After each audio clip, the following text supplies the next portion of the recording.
first of all, okay, your Bach messages, all right, are the ones that Daniel Whiteside has added to Bach flower messages, okay? Now, Bach was a German doctor, all right, who developed all the Bach remedies. And he did this by experimenting with taking all this, like agrimony, for example, until finally there was a reaction to it, a sickness of some kind. Then he realized that that was the answer to that. Okay? So all of these have all the original flower bases, and along with it has been added the emotional basis of that. All right? So one is the flower, which it essentially came from, but the other one is our approach to all of those, which is a barometer reading. Yes. A feeling about it, an attitude about it. Right? So that's your Bach message. That means when, so for example, the first one, acrimony, antagonism. So that means when our approach is antagonistic, so when we are working from antagonism, the remedy for us is acrimony? No, the remedy is the words. The words? Awareness of the words. The flower has nothing to do with anything, except in Bach remedies, that's where it came from. And he's honoring the fact that that's where it came from by putting the flower in each one. But it has nothing to do with anything for us. What has to do is the barometer reading. Antagonism, and those words afterwards relates to a feeling of antagonism. You can't help but take that remedy. Right? Yeah, so we're using the... Right. Now we used to, years ago, we used to use the Bach flower remedies themselves in response to these Bach messages. But in America, it's illegal to put anything in anybody's mouth unless you are a doctor. All right? Really? Oh, absolutely. That puts you in jail. Don't be smart. Though, you know, these subtle links that I want you to understand what you're doing. Now, we've said it over and over again that we are working with past issues when we do Bach. And we are working with the belief system that we got from our DNA, which is father and mother. Beyond that, now I find that when we don't use any of the drops in our work because they're difficult to come by, and you know, we work on the level of intention. I have seen many people work with the Bach remedies that are available here, and they work well, you know. And so, yeah. But it's physical, not emotional. Yeah. But more than that, this work deals with the intention that you put out there. So remember that. You know, that is what we are really doing. You know? And remember, these are mamas and papas. This was my mother or my father's attitude. Right? That as a spiritual challenge, I wanted to have that. That's part of the reason why I chose them for parents. Now, when I experience this and I fix what I've taken from mama or papa, in me, I fix it in them. It's a win-win then. Because karma is lesson unlearned. And what you're reading is a lesson that was unlearned, that I decided to pretend was my lesson, but it was really mama's or papa's. That's why when I say when you have these messages, you go, oh, hi mom, or hi dad, which brings the stress down because it's their thing, and we're acknowledging the fact that we decided to play with it. And when we fix it, it's a win-win. It's a win-win. It's just another awareness of where did that come from? Why did I have that? It's because it was a choice. Right? And now we're becoming aware of a choice that we made. So it's easier for us to play, I don't do that anymore, I'm feeling good. And get rid of it. That's karma. Satisfied. Okay, now, same page 9, if you look at beach, it says enthusiasm and in brackets says equal priority with resentment. So I'm looking at the barometer and looking at enthusiasm. So that means that you have both of those things going for you with that one. Yeah. And this one and that one. Right? It's taking care of those two feelings relative to that issue. And remember, Michelle, that when we, when this work was created, everything was muscle tested for. Yeah. It was not an educated guess. Yeah. That he said, "Oh, you know what, I feel agrimony needs this emotion," or anything like that. So if in the testing process, Daniel felt that, you know, this is what came up, this is what was used. Then he would ask, is there more? And if it says no, then that's it. And if it says yes, there's more, then he'd test it. What else do we need to do? And then at the end of that, he'd say, is that enough? And if it said yes, he'd say, okay, let's go to the next one.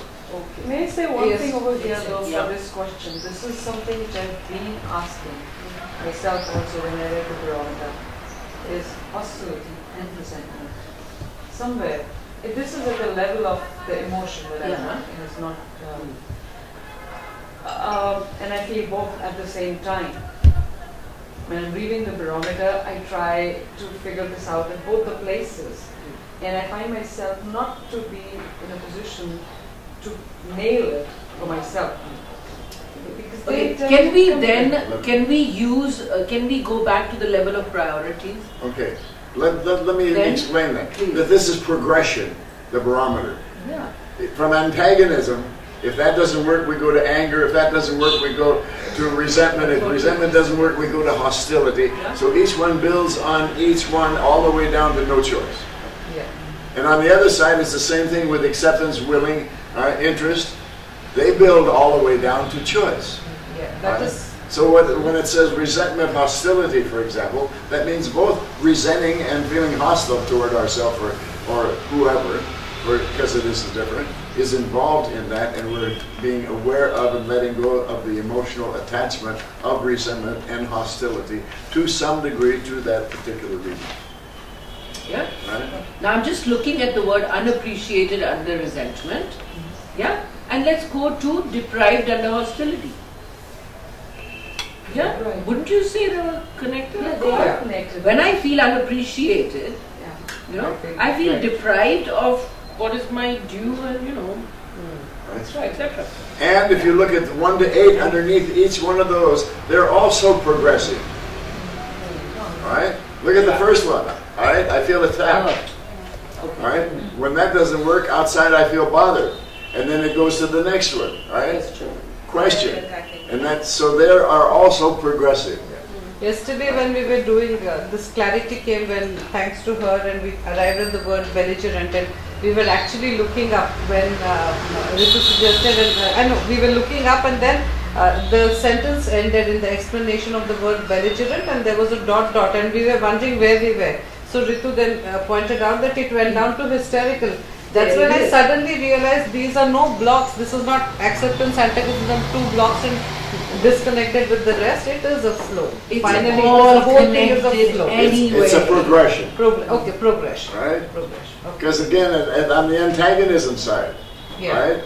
We are choosing consciously to be antagonistic because we're not accepting or choosing to accept that there's value in this lesson. Yes. No, we're resenting and we're being antagonistic. So that works all the way down. They're all progressive. If we accept that I feel antagonistic, no, I'm going to do acceptance, then you progressively get all the positive sides, desired states of mind. If you do antagonism and you don't understand it or go to acceptance, then it's going to get stronger and stronger and stronger for you until finally you say, wait a minute, I have a choice. you know, I don't want to play this game anymore. That's why by identifying one, we can see that we're not doing the other. They're 2 sides of the same coin.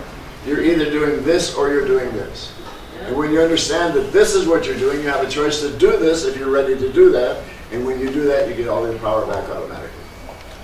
Yeah. So then, shall we do the next one? Yeah. Next question. One of the questions was answered already.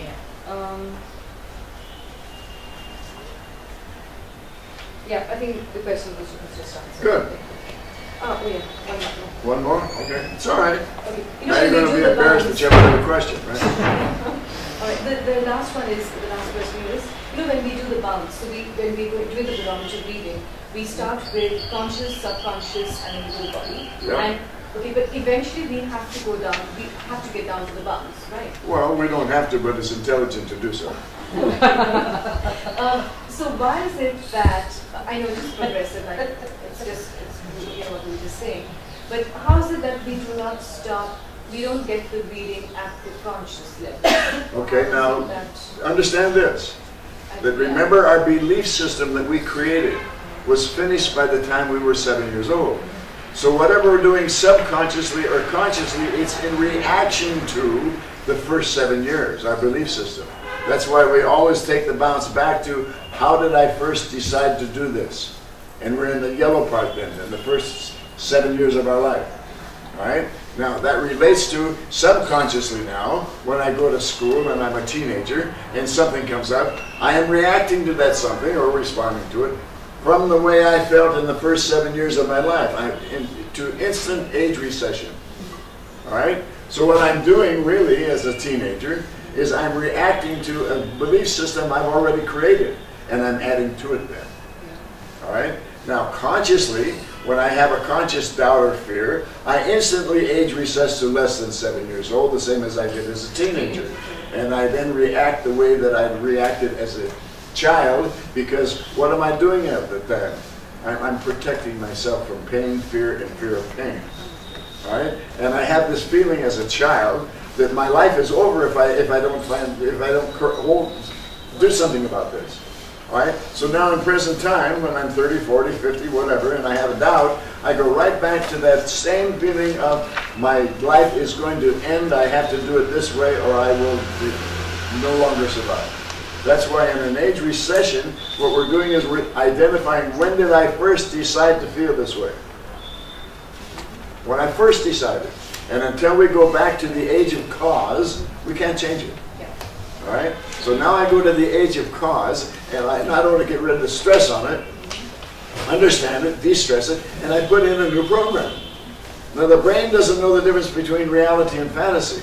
So to the brain, when I'm back at 3 years old or 2 years old or whatever, to the brain I'm really there again. All right? I'm back to the age of cause. When I first had this experience and felt they're abandoning me, they're sending me to school, and I have all these strangers to deal with, and I'm terrified. So in present time, I'm playing terrified again, in my own way. Now I'm going back to the age of cause, which was 3 years old for her, all right? And I'm understanding why I felt terrified. I'm getting rid of the stress with a diffusion technique. Now I'm reprogramming it with a new attitude, which is the positive one I wanted. Yeah, I'm in school, I'm 3 years old, and these kids are doing something, and I feel great, I'm getting involved, I'm doing whatever. Now, to the brain, I'm okay now. So it's no longer a necessity of survival. Now it's just an old, dumb habit.